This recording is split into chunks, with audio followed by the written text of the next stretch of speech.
Bismillahirrahmanirrahim. Wa jaizun fi fadlihi wa adlihi tarkun likulli mungkinin kafihi.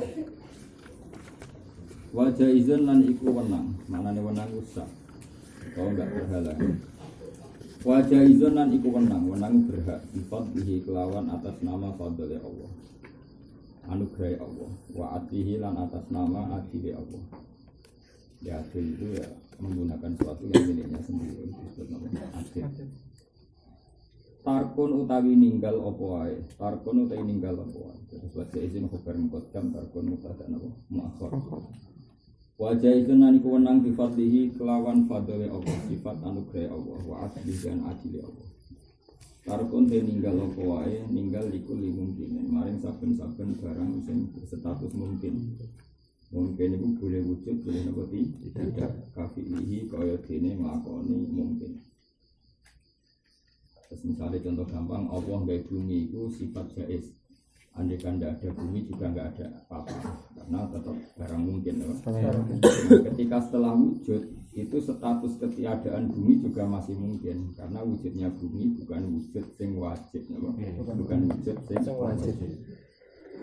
Nah, begitu juga misalnya sebetulnya secara ilmu, misalnya Allah ngegono mukmin yang swarga, ya tetap nomor siji karena fadli Allah itu anugerahnya Allah yang tidak terbatas. Soal ono istilah ibu swarga karena ngamali manusia itu istilah, tetap kabeh fadli Allah. Ya beberapa balik cerita ada seorang yang nggak pernah dosa, kemudian dia masuk surga. Ditanya sama Allah, kamu masuk surga karena apa? Karena saya mulai kecil tidak pernah maksiat, selalu taat.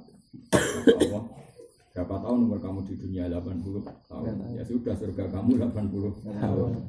Ketika ditanya, kata jenengan surga itu selawasi lawas. Kan kamu bilang karena ibadah kamu, kan ibadah kamu hanya 80 tahun. Maka kalau itu balasan amal, ya surganya hanya 80 tahun. Jadi andikan surga betul hanya karena balasan amal, kan fairnya berapa? Kalau amalnya 80 tahun, ya surganya 80 tahun. Kata orang itu, ya sudah Gusti karena fadl kamu. Ya, yang nggak pernah terbatas itu kata Allah fadl saya, ya rahmat saya nggak pernah terbatas. Kalau andikan surga itu karena amalnya manusia, tentu amal itu terbatas, durasi terbatas. Makanya Rasul pernah ngendikan kalian tidak masuk surganya bisa mengandalkan amal. Lalu kenapa ya Rasul? Ya semuanya karena fadlnya Allah, karena amal kita pasti terbatas.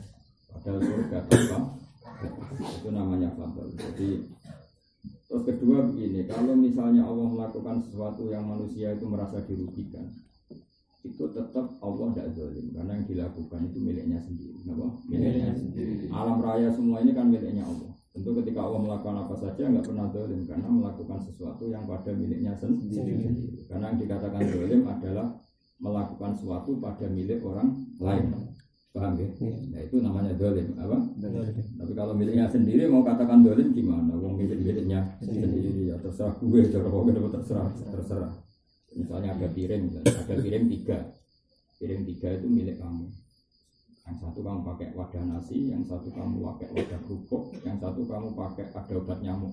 Yang bagian ada obat nyamuk ini kan bagian sial misalnya. Tapi kan tetap nggak bisa disalahkan itu piring kamu, apa? Ya terserah kamu. Nah, tapi kalau kamu pakai piring orang, meskipun kamu pakai yang semestinya, pakai piring orang nggak sah. Kemudian kamu pakai tempat nasi, tetap salah memilih orang. Paham ya? Tapi kalau milik kamu sendiri ya terserah. Makanya Allah itu tidak mungkin zalim karena apapun yang dilakukan pada miliknya sendiri. Bahkan orang menyoal itu sudah zalim karena nyoal sesuatu yang enggak miliknya. Ora oleh protes. Ya Gusti, kok kula jenengan paringi presek. Ora oleh. Memang iki di romo ora oleh gawe. Gusti rai kula kok ngeten terus piye jare piye. Terserah pangeran sing gawe. Angge protes malah paringi ambles. Tapi wong ngelak ya ora oleh iku kreasine pangeran. Yesus. anggap baik mungkin gantengin raketok nonton. Jadi sini aku baca izin sifatihi wa hatihi arkul limungkinin. Arsalang utus sapa Allah Ta'ala. Arsalang utus sapa Allah Ta'ala anbiya ing pira-pira nabi. Ya karena darurat nazam ditulis tanpa hamzah. Anbiya ing pira-pira nabi. Ya kalau mengaturkan hanya arsala anbiya dari fatona. Sifatnya para nabi dari fatona dan kan gue kecerdasan. Ya jadi harokat saya itu standar nahwu ya. Tapi kalau nazuman ya sesuai harokat ya. Kalau nazuman sesuai harokat karena itu ada darurat apa? Darurat syair atau darurat nazum. Arsala ngutus sapa wa ta'ala anbiya ing pira-pira nabi. Sifate para nabi dawi fatona ingkang dene kecerdasan. Selain cerdas bisidki tur duwe sifat jujur, sifat bener. Bener itu orang maknane ra jujur, bener itu sak ndure jujur. Jujur kadang ra bener. Jadi sidik itu sak ndure jujur. Kadang jujur itu kebodohan, apa? Jadi misalnya kita contohkan ulama fikih, jujur kebodohan ini. Ada penjahat mau garong perempuan atau mau merkosa perempuan itu. Kemudian perempuan itu sembunyi di satu tempat. Ketemu wong soleh geblek apa? Soleh tapi mau cara bangun zakat khusyuan zakat jalan. Terus mau mbak kau teng putih. Tengriku loh, itu kan jujur, tapi geblek tuh orang, geblek, karena memberi kesempatan orang zalim menangkap buruannya, dan karena kejujuran kamu, konangan, itu jujur tapi goblok, jujur tapi goblok, makanya nggak boleh, jadi nggak boleh orang muja jujur sambil langit, tetap nomor satu itu ilmu, makanya kalau kita pakai ada aturan-aturan di mana bohong itu kadang wajib, bohong itu kadang wajib, yaitu contohnya ada mau garong seseorang, kemudian kamu sebagai pembantunya misalnya ditanya tempat penyimpanan emas di mana, ada penjahat mau merkosa orang, kamu ditanya itu di mana, mereka sudah sembunyi semua, tapi kamu kejujuran menunjukkan tempatnya, nah, itu kan haram karena menjadikan keburukan, menjadi keburukan. Terus kalau ditanya, tapi itu kan bohong. Kategorinya itu ketika kamu tidak jujur bukan bohong namanya. Memang kecerdasan, kecerdasan. Karena kalau kamu jujur itu namanya enggak kejujuran, kebodohan. Jadi sebenarnya seperti itu namanya enggak jujur, bodoh. Bodoh. Jadi orang akan sepakat yang seperti itu bodoh, bukan jujur, tapi orang sepakat seperti itu bodoh. Paham ya? Jadi ada aturannya, makanya fikih itu kuat sekali. Jadi ketika ditanya ada orang mau merkosa perempuan atau mau menggarong, kemudian kamu ditanya, kok jawab semestinya itu orang pasti sepakat itu tidak jujur, tapi kebodohan, Nah, tapi tentu Nabi itu nggak pernah bohong, nggak pernah. Tapi juga nggak pernah jujur yang bodoh, ya jujur yang bodoh. Karena kalau ada jujur bodoh, nanti agama ini rusak. Artinya semua Nabi itu di fatona punya kecerdasan. Misalnya gini, cuma bedanya Nabi sama orang gini. Kalau fuqaha itu kan membolehkan bohong. Kalau Nabi tentu nggak mungkin bohong. Tapi Nabi tetap punya cara supaya kecerdasan itu menjadi khilah. Khilah itu ya khilah, nggak bisa diterjemah. Misalnya gini, andai kan selimut Rasulullah itu tidak diberikan Sayyidina Ali. Kita tahu kan ketika Nabi dikepung dan beliau memutuskan hijrah, kan Sayyidina Ali disuruh pakai selimutnya. Andai kan Nabi tidak punya trik seperti itu, maka ketangkep. Karena orang kafir melihat selimutnya Nabi sehingga dikira Nabi masih di dalam. Ternyata Nabi sudah keluar sama Abu Bakar. Keluarnya pun pakai kecerdasan. Misalnya arah Madinah itu ke barat, Nabi jalannya ke timur. Baru nanti suatu saat muter ke arah barat, tapi nggak langsung ke barat, sehingga orang nggak langsung ngejar ke arah barat, karena Nabi bekas-bekasnya ke timur. Nah seperti itu Nabi nggak bohong, karena Nabi juga nggak ingin bohong, ya melakukan sesuatu yang orang bisa nggak tahu, tapi bukan bohong. Makanya Nabi itu manusia super, nggak bohong, tapi menjaga kecerdasan, nggak bohong, tapi menjaga kecerdasan. Ketika orang kafir tahu, wah Muhammad tenang saja masih di kamar, setelah digeledah ternyata itu Sayyidina Ali. Setelah dikejar ke arah Yasrib ke barat, ternyata Nabi arahnya ke timur. Ya cara Indonesia itu ibarat orang mau ke Jakarta, ke timur dulu, mungkin terus muter Ngawi atau mana, lewat Solo, terus baru mengarah ke Jakarta. Bukan langsung pandangan ke Lasem, kira-kira seperti itu. Makanya semua Nabi itu punya kecerdasan, punya kecerdasan. Tapi nggak bohong, itu kelebihannya Nabi. Kalau kamu kan nggak bercerdas itu kamu bodoh nih. Kamu serabakan nabi dan cerdas ya bodoh. Nah, nabi itu enggak ya cerdas tapi enggak bodoh. Karena ngomong nara nabi yang jujur goblok kan repot. Nah, jujur goblok, nah cerdas bodoh itu nasib wong ora nabi. Ya tapi rampok wong ora nabi. Maksudnya rampok itu ya menang. Dia menang ditakdir gak sempurna loh. Ditakdir gak sempurna. Makanya itu beda sekali. Begitu juga semua yang dilakukan Nabi. Jadi unik. Nabi itu memang unik, punya kecerdasan tanpa bohong. Ya memang itu tidak gampang punya kecerdasan, tapi tidak usah bohong. Bisitki kelawan benar. Ya jadi benar di antara turunan benar itu macam-macam. Karena tadi benar itu luar biasa. Benar itu di atas jujur. Karena tadi kadang jujur itu tidak benar ya. Tadi kamu jujur jawab perempuan itu di sini. Sementara tanya bajingan, itu kan jujur tapi enggak benar.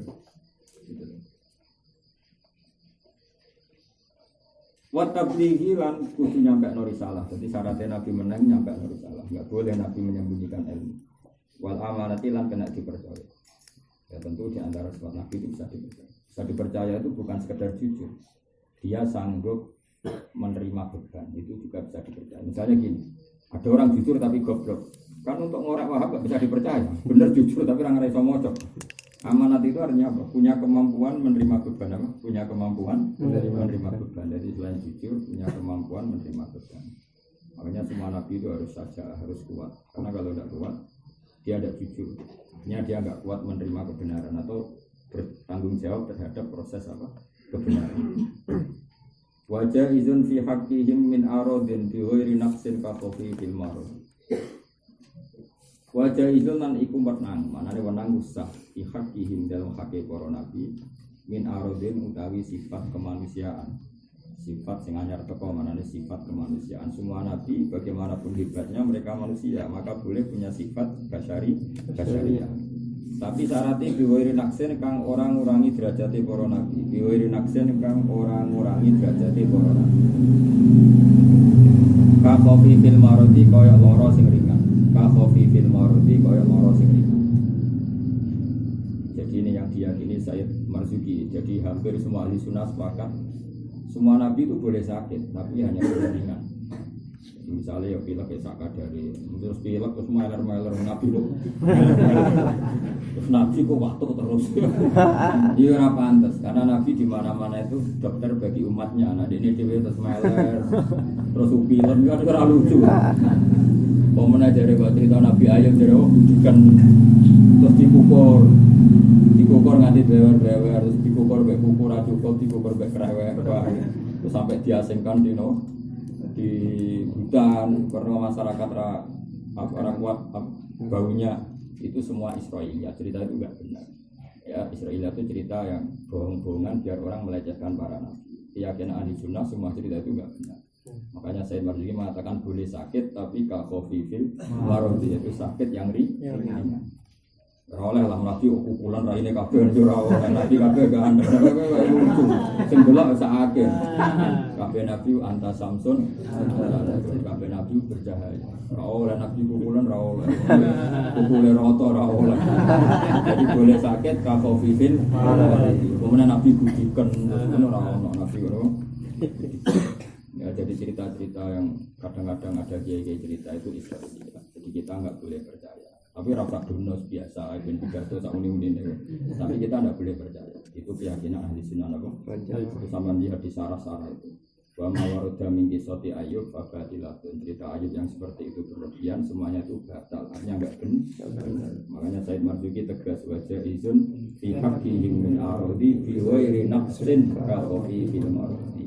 Di syarat yang mereka alami tidak mengurangi derajat. Bagaimana sakit yang ringan, COVID mana nabo ringan. Makanya kayak Rasulullah ketika di perang Uhud itu ya kena panah. Terus gigi serinya tuh kena, tapi ya kena sedikit tetap ganteng. Orang terus rampal terus elek. Enggak akan Nabi ngalami seperti itu, enggak akan. Bahkan ada sahabat yang cerita Nabi tambah manis tambah ganteng sausai agak kena sedikit, tapi orang kok terus. Karena enggak mungkin Nabi ngalami seperti itu kamu.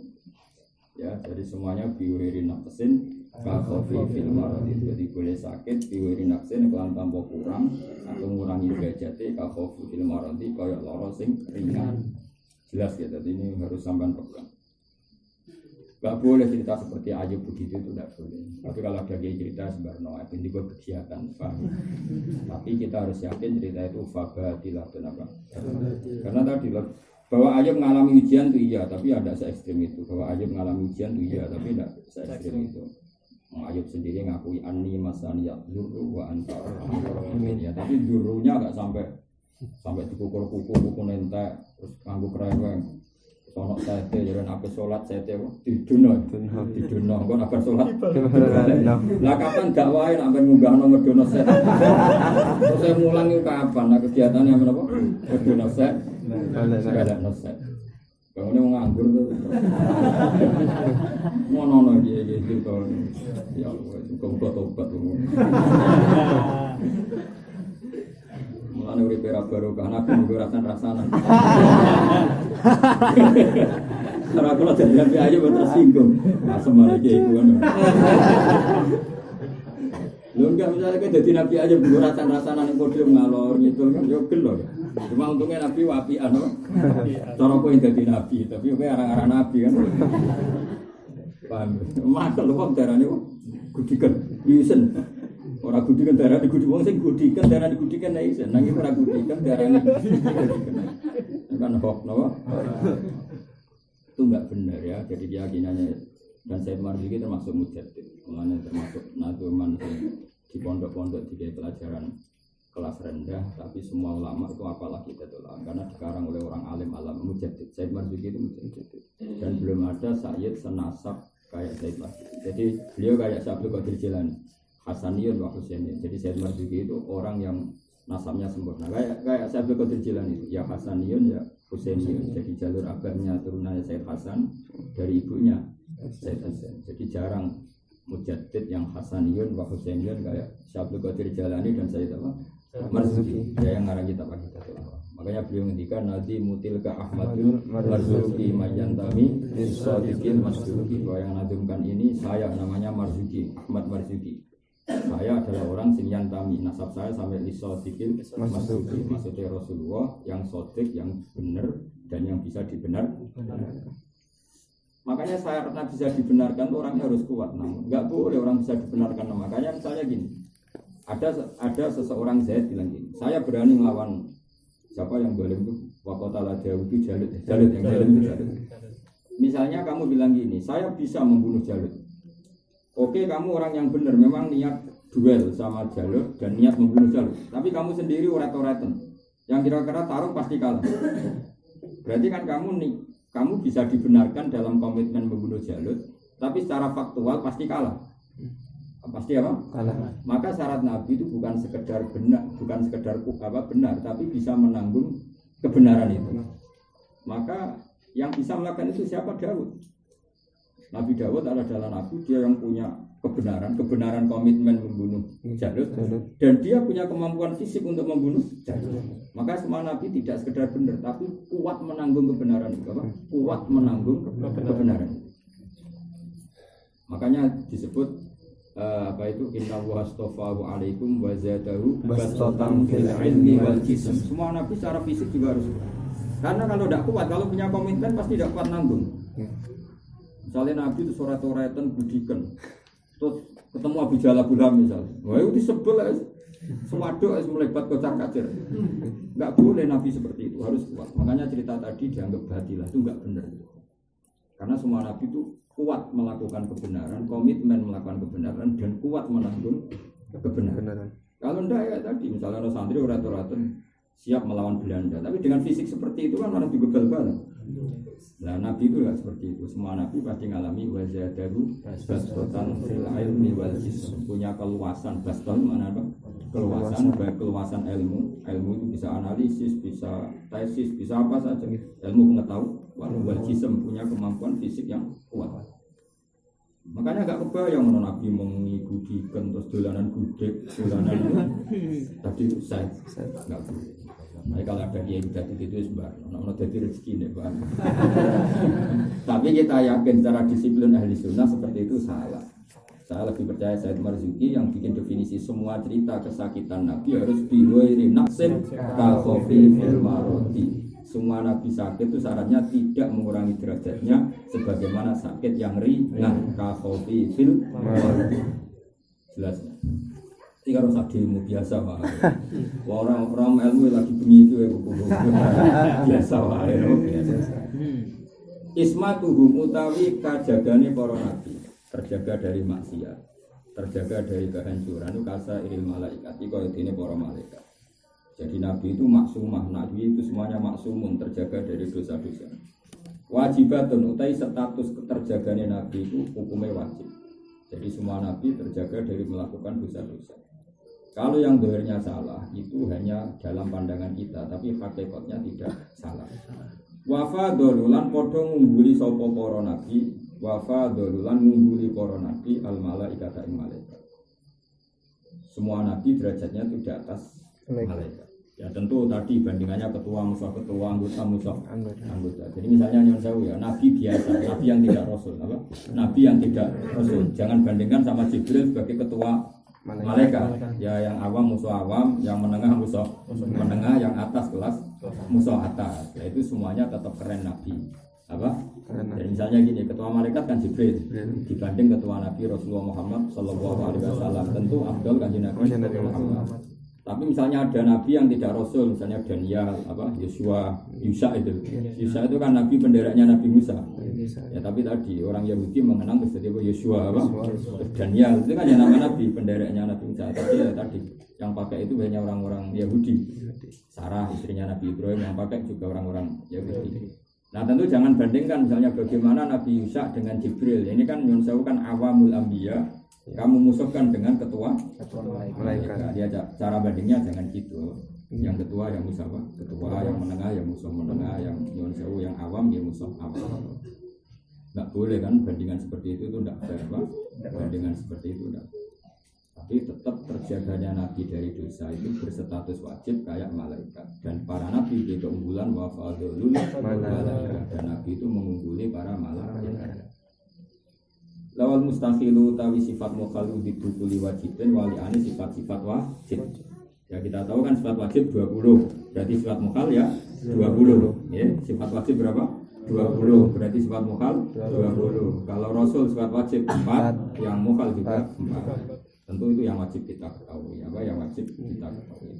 Karena sifat Allah itu ya semua kesempurnaan adalah sifat Allah. Tidak hanya 20 tapi semua kesempurnaan sifat Allah, tapi yang wajib kita hafalkan hanya berapa? 20. Paham ya? Jadi wajib, idam, bakok, mukhalafatul hadis sampai 20 sifat wajib yang wajib diketahui. Bukan berarti Allah hanya punya sifat itu. Paham ya? Tentu sifatnya Allah tidak terbatas. Semua kesempurnaan adalah miliknya. Kamilahul asmaul husna. Tapi itu tentu yang wajib kita ketahui. Kalau hakikatnya apa? Semua kesempurnaan la nihayatalaha, semuanya milik Allah. Wal mustahilu utawi sifat yang mukhal didukuli wajibin iku wali ane sifat wajib. Fafat mongko ngapalno sira li khamsina maring akidah 50 dihukmen kelan ketentuan wajibin kang wajib. Dihukmen kelan ketentuan wajibin kang wajib. Kan semua berarti 50 kan? Sifat wajibnya Allah 20, mukhalnya 20, sudah 40 kan? Sifat wajibnya Rasul 4, berarti 44 kan? Mukhalnya 4, berarti 48. Sifat jaiznya Allah 1, fi'lu kulli mumkinin au tarkuhu. Sifat jaiznya Nabi 1, al-a'rad al-basariyah. Paham ya? Berarti semuanya berapa? 50. Ya seorang lagi ya 20 sifat wajibnya Allah wujud idam bakor. Berarti sifat mukhalnya wujud bandingannya Adam. Apa? Adam wujud idam berarti musuhnya apa? Panak atau kudus ya. Nah, terus wujud idam bakor musuhnya panak. Ya, seterusnya pokoknya kontranya itu ya. Jadi 20 sama 20 40 kan? Sifat wajibnya Rasul 4, sidik, amanat, tabligh, waliannya mukhal ya. Misalnya Nabi bohong itu tidak bisa dipercaya. Terus sifat jaiznya Allah fi'il mungkinin au tarkuhu.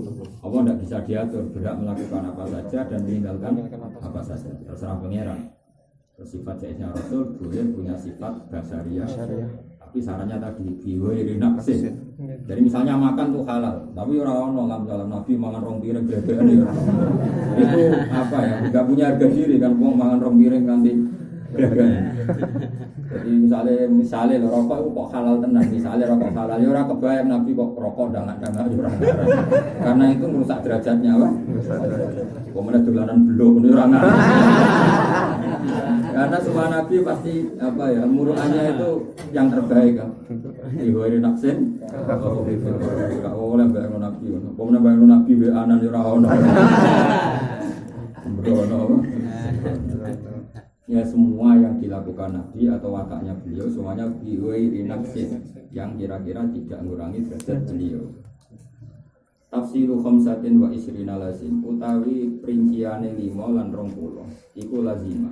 Tafsiru khamsatin utawi perincian 5 wa isrina lan 20 iku lazimah. Iku dadi wajib apa tafsir kula mukallafin ing saben-saben wong mukallaf. Orang mukallaf wajib tahu jumlah Nabi 25 secara rinci, mesti sak jeneng-jenenge. Orang kok ngeroh Rasul piro 25, sapa mbah harus tahu tafsirnya apa? Tahu perinciannya lah, apa tahu? Yaitu nama-namanya. Tafsilu khamsatin utawi ngenali 5 wa isrina lan 20 iku lazimah wajib apa tafsilu khamsatin wa isrina. Mengenali Nabi 25 atau Rasul 25 itu wajib kula mukallafin ing saben-saben wong mukallaf. Fahakik mongko kudu apal tenan sira. Hakik itu kudu apal tenan sira. Makanya kang naduman dilor itu naduman akidatul awam setidaknya ngurangi dosa ora apal karo Nabi kan baru kayak dinadumno dadi apal. Paham ya? Itu karena itu wajib. Sekali enggak apal ya dosa karena syaratnya memang hafal. Dan apalnya enggak boleh sekedar 25 sak jeneng-jenenge. Harus tafsir apa? Tafsir. Fahakik mongko apal tenan sira. Wasnani lan nampa keuntungan sira. Ghanimah iku wong sing nampa keuntungan. Tentu barokahnya kita hafal nama para nabi pasti dapat barokah fid dunya wal akhirah. Makanya kata musannaf, kamu akan bejo dunia akhirat kalau hafal. Wasnani dapat ghanimah, apa dapat ghanimah. Karena yang nadumkan ini luar biasa. Jadi Syekh Ahmad Marzuki itu hampir semua ulama tabaruk sama beliau, termasuk mujaddid. Jadi mujaddid Badal Alfi itu yang dari habaib masyhur itu 4, yaitu Sayyid Abdul Haddad, Sayyid Abdul Haddad, Sayyid Ahmad Marzuki, terus yang ngarang Ithaf itu Sayyid Zabidi, terus yang terakhir ya gurunya guru kita yang ngarangnya anak Thalib bin Sayyid Abi Bakar Bakar Sato itu guru ke-6 atau ke-5 dari saya, misalnya saya, Mbah Mun, Mbah Zubair, Mbah Kiai Fakih Mas, Sumang Mbah Kiai Fakih ini ngaji Kiai Mahfud Termas. Mahfud Termas itu menangi Sayyid Abi Bakar Sato. Jadi Sayyid Mahfud Termas itu ngajinya langsung kepada Sayyid Abi Bakar Sato. Orang-orang di anak itu Sayyid Abi Bakar Sato itu punya kakak kandung namanya Umar Sato. Umar Sato itu gurunya mbahnya Mbah Mun, gurunya Mbah Ahmad Su'aib siapa? Gurunya Mbah Ahmad Su'aib. Nah Umar Sato ini juga gurunya Sayyid Abi Bakar Sato. Jadi Sayyid Abi Bakar Sato kecil itu ngajinya sama Sayyid Umar Sato. Karena Mbah sama Ruju. Ya kira-kira kayak Mbah Mun. Mbah Mun adik-adik beliau kan juga ngaji beliau karena beliau sepuh sekali. Adiknya misalnya masih kecil. Kayak Gus Ma'ruf itu kan yang ngajinya sama Mbah Mun. Ya kira-kira kayak di Fuad saya kan ngaji saya karena Barut lebih tua apa? Nah Sayyid Umar ini gurunya Mbah Ahmad Su'aib, mbahnya Mbah Ahmad. Sayyid Umar punya anak namanya Abdul punya anak Hamzah yang makamnya di Sedan. Jadi Sayyid Hamzah itu cucu dari Sayyid Umar. Beliau rawuh ke sini nyari Mbah Ahmad, terus kemudian beliau hidup di Sedan. Siapa? Mbah Hamzah. Di Sedan itu terus berteman Mbah Jawawi, buyut saya Abdul Rahman. Buyut saya kandung itu teman dekatnya Syekh Hamzah bersama Mbah Jawawi yang bikin madrasah Sedan bersama. Makanya sini daerah sini itu daerah lintasan Duriyah Abi Bakar Sato. Syekh Abi Bakar Sato itu punya guru namanya Sayyid Zaini Tahlan, siapa? Gurunya Abi Bakar Sato Sayyid Zaini Tahlan yang ngarang apa? Mukhtasar Jiddan. Sarahnya judulnya ya Mukhtasar Jiddan. Sayyid Zaini Tahlan. Itu adalah Sayyid Hamzah di Sedan itu punya menantu zuriyahnya Sayyid Zaini Tahlan. Namanya Habib Haidar. Jadi di sini itu banyak hidupnya di Lasem sampai kabulnya di Lasem. Jadi di sini banyak, makanya di sini apa? Fakofah ya sih. Peradaban ilmunya bagus karena sanadnya musalsal dan jadi akwal. Maka akwal itu jadi perilaku sosial karena ya terus sambung betul. Bisa kamu bayangkan kan Sayyid Hamzah itu cucu dari Sayyid Umar yang Sayyid Umar itu kakak kandungnya yang ngarangi anak. seluk beluk tentang anak kan tahu setahu-tahunya apa? Karena ya dari corong Jawa cucu lambung apa? Kan tahu setahu-tahunya apa? Karena dekat sekali secara kesanatan apa? Dekat sekali secara kesanatan. Ya, terus kita harus ngapalkan waktani. Nah, jadi Ba'dal Alfi mujtahid itu banyak ya, tentu itu yang diantaranya itu ini Sayyid Ahmad Marzudi. Nadi mutil ka Ahmadul Marzudi mayantami isotusil masduki. Hum utawi khamsatun wa isyruna atau hum de para nabi Adam nabi Adam. Kalau sebenarnya yang benar baca itu Adam bukan Nabi Munsharif apa? Istilahnya apa? Alamiah dan Adam apa? Alamiah dan Adam. Makanya di Quran Inna wastofa Adam wa Nuhan, bukan Adaman tapi Inna wastofa Adam, karena Adam itu Nabi Munsharif. Tapi ini karena Naduman dibaca Adamun apa? Adamun. Kan dia enak misalnya hum Adamu dengan gadok apa? Adamu itu Adam, Idrison dan Idris, Nuhun dan Nuh, Hudun dan Hud. Berapa itu? 4 ya? Adam, Idris, Nuh, Masolihin serta Soleh 5 ya? Wa Ibrahim dan Ibrahim 6. Kulon utai para nabi kabeh kumutabaun kena dinut. Kulon utai para nabi kabeh mutabaun kena dinut. Tentu semua nabi bisa diikuti. Luton dan Nabi Lut berapa tadi? 7. Wa Ismailul dan Nabi Ismail. Wa Ishaqul dan Nabi Ishaq. Ishaq itu saudaranya siapa? Ismail. Sama-sama bin Ibrahim, sama-sama bin Ibrahim. Ishaq ibu Sarah, Ismail ibu Hajar. Ishaq ibu Sarah, Ismail ibu Hajar. Kada kalau mengkira Yakub itu Yakub. Yakub itu bin Ishaq apa? Yakub itu bin Ishaq. Yusuf dan Yusuf. Yusuf itu anaknya Yakub. Berarti Yusuf bin Yakub bin Ishaq bin Ibrahim. Ya, Yusuf bin Yakub bin Ishaq bin Ibrahim. Wa Ayub lan Ayub. Sing budi kan jarene apa. Ya, sing tahu cerita ngono kudu tobat ya. Sedurunge dipasut Nabi Ayub. Tapi muga-muga ora maksud. Nabi Ayub paling dicetakno budi kan ya meneng ae. Nabi wapian. Cuma ya tetep gak enak wae piye karo kowe. Iftada jadi segaris, mesti iftida itu segaris sapa Nabi Ayub. Maksudnya beliau dalam garis para nabi. Tapi gue nabi mantok iftada kang jadi segaris sapa Ayub, mesti segaris sederetan para nabi. Syuaib lan Nabi Syuaib. Nabi Syuaib itu mertuane Nabi Musa. Siapa? Mertuane Nabi Musa. Jadi tongkatnya Nabi Musa yang sakti itu warisan dari mertua. Dari siapa? Sebenarnya yang keren itu Nabi Syuaib. Jadi Nabi Musa itu ngajinya banyak, berguru kenabian itu sama Nabi Syuaib. Enggak mungkin mengguru ke Fir'aun. Ciliknya kan di rumah Fir'aun, kan enggak mungkin mengguru siapa. Jadi beliau mengguru jadi nabi itu sama Nabi Syuaib. Ya tentu memang sudah dipilih Allah jadi nabi, tapi cara kearifannya apa-apa itu setelah ditempa siapa? Nabi Syuaib. Ketika beliau layak dikasih apa? Tongkat. Jadi tongkat keramat beliau itu dari Nabi Syuaib. Itu mertuanya beliau. Harun lan Harun. Harun itu kakaknya Nabi Musa. Ya makanya didahulukan karena meskipun yang awal jadi Nabi itu Musa dan Nabi Harun jadi Nabi atas permintaan Musa, tapi lebih sepuh ya Harun. Jadi Harun itu kakaknya Nabi Musa. Makanya Mbah Mun sering ngendikan belum ada nazuman para nabi yang urut kayak Aqidatul Awam. Jadi satu-satunya nazuman yang Nabi urut sesuai periodenya itu hanya kitab Aqidatul Awam. Ya kita tahu kan Adam Nabi pertama, kedua memang Idris, ketiga memang Nuh, keempat memang Hud. Pokoknya semuanya urut, apa? Kayak Harun dan Musa memang sepuh Harun. Syuaib tentu lebih sepuh. Terus wal Yasa ala Nabi Yasa.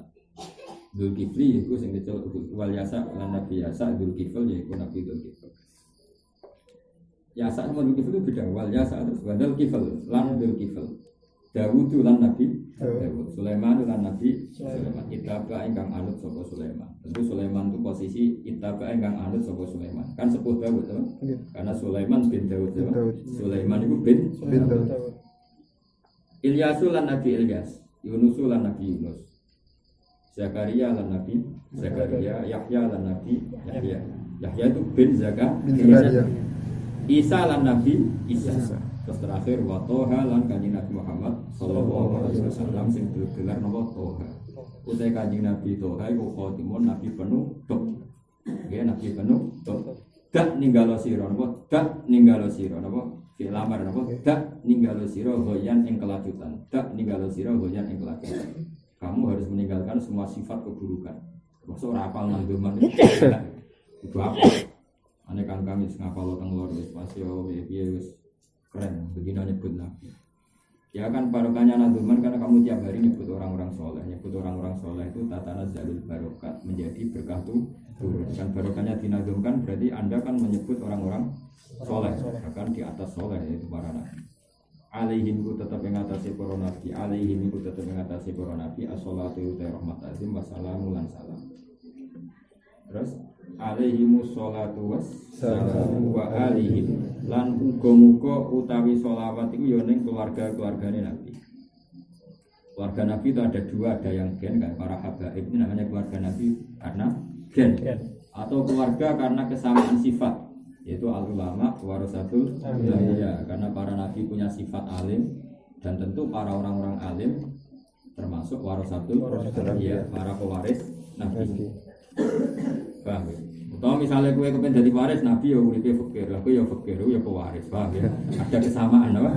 Kesamaan. Jadi lumayan apa? Lumayan. Madamat selagi ini ijek opal ayam piro-piro hari. Maksudnya semoga salawat dan salam untuk mereka semua dan keluarga itu tadi. Kata Imam Nawawi keluarga itu kullu mukminin wa kullu tabi'in. Karena Quran juga menghentikan walladzina tabauhum bi ihsan. Jadi seorang lagi ya, zaman Rasulullah Sugeng juga nyebut keluarga itu dua.